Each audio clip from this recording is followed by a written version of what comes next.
श्रीषा आणि सान्वी, आपण आज दिनदर्शिका या विषयावरती प्रश्न पाहणार आहोत। तुमच्या समोर इयत्ता पहिलीचं पुस्तक आहे आणि त्यामध्ये जानेवारी 2026 हा महिना दिलेला आहे की नाही। तर आता आपल्याला आठवड्याचे वार, एका आठवड्यामध्ये किती वार असतात? 7। एका आठवड्याचे वार किती? 7।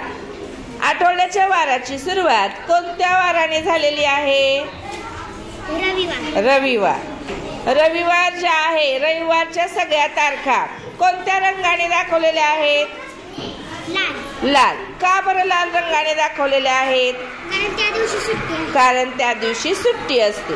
आता जानेवारी महिन्यामध्ये एकूण दिवस किती आहेत श्रीषा? किती आहेत? 31। जानेवारी महिन्यामध्ये एकूण दिवस 31 आहेत। एकूण रविवार किती आलेत ग त्याच्यामध्ये? 4। 26 तारखेला लाल रंग का दाखवलेला आहे? प्रजासत्ताक दिन आहे, त्याची सुट्टी असल्यामुळे तो तिथं लाल रंगात दाखवलेला आहे।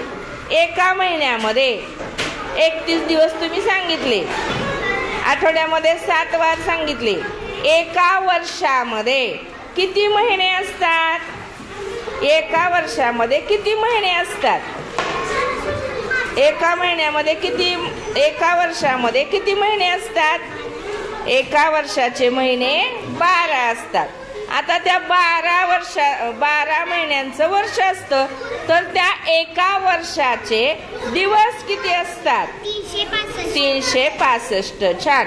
अशा पद्धतीने आपण दिनदर्शिका आणि जानेवारी 2026 या विषयावरती प्रश्न पाहिलेले आहेत। तुम्ही दोघींनी प्रश्नांची उत्तरं छान दिली, त्याबद्दल तुमचे खूप खूप धन्यवाद।